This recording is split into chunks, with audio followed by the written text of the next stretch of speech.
at the pool table. I'm Billy Jam, Do Not Give a Damn. We are here on Hip Hop Slam, and I'm chilling with LONS. What the hell does it stand for? You don't know? Where have you been? Where have you been? Leaders of the New School. I'll let them introduce themselves.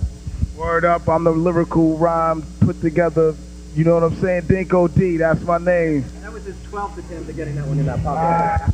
And I am the original Baby Paul, Charlie Brown right here. Milo in the dance. And I'm the lyrical monster, Busta. Collectively known as Leaders of the New School. And when I first heard, they're onto their second album. First time I heard them, it blew me away because New School is the word, but it was really in the tradition of the old school. You guys, you got your roots sewn right in the old school, right? Would you say? Yeah, let's toss it. Yeah, just show this. By the way, we're chilling at XL, which is a store in San Francisco and Valencia between 19th and 20th. There it is. Yeah, you talking about our roots? Yeah. Our roots are definitely old school, you know what I'm saying? Because that's the influence. We pay mad respect and homage to Africa Bambaataa and the Zulu Nation. Kool Herc, Grandmaster Flash, the Treacherous Three, the Almighty Cold Crush Brothers, Fantastic Five, and all them influences from back in the day. The Crash Crew, you know what I'm saying? Mad old school flavor, you know what I'm saying? As far as the unison and the choruses, you know what I'm saying? The hook and the fact that we work together, you know what I'm saying? Master Dawn Committee, word up. Mad people that, you know what I'm saying, influenced us. You know what I'm saying? If you do the research and you're a historian of hip hop, you know what I'm saying, then you'll know and understand that our vibe is something that's old being brought forth in a new way. You know what I'm saying? Because that's what we do, leaders of the new school. Taking what's old, bringing it new, and carrying it to the next level of hip hop. You know what I'm saying? That's what we're doing for 9-3, 9-4 with the Time LP. And actually, it's really cool because on this show right now, it is a tribute to old school. DJ Pam the Functionist is spinning a lot of old school.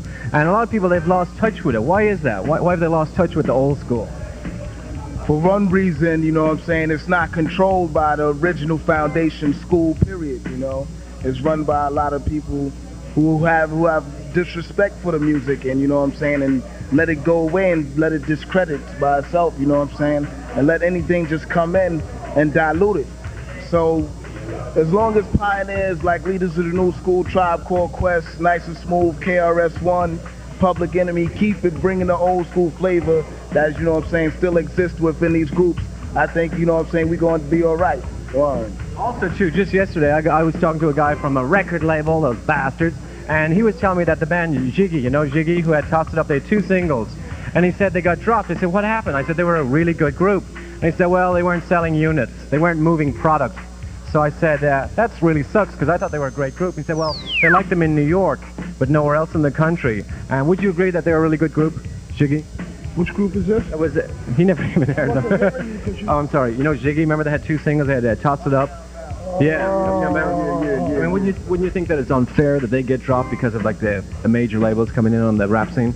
Well, nowadays, business has a lot to do with what you deal with as far as this hip-hop culture.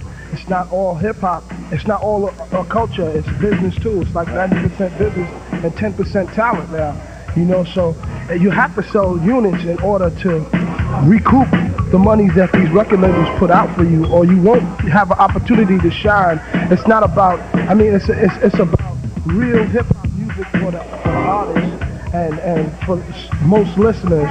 But as far as the record labels is concerned, most record labels, it's just a business to them, you know. They get involved with this because they can make money. Now, does this affect you? Do they say, okay, when you put out this new album, don't say this, do say that? No. They do that sometimes. Hey, do a thing about blunts and jumping. They do it sometimes. I mean, you know what I'm saying? The industry plays a role of like, it's just corporate, you know what I'm saying? It ain't no respect for nothing but the value of the dollar, you know what I'm saying? So, I mean, unless you got some sort of profit to you in the marketplace, you saying something, you know, other than that, you don't really mean that. And what we need to do is, you know, get the control of our own music so that we could present the culture for what it really is, and maybe the value of it will be a lot greater than what it is at this present time, because the real culture ain't being presented for what it really is, just the business sense, the business idea, the hypothesis of what the culture is. It ain't the facts of what hip-hop is about.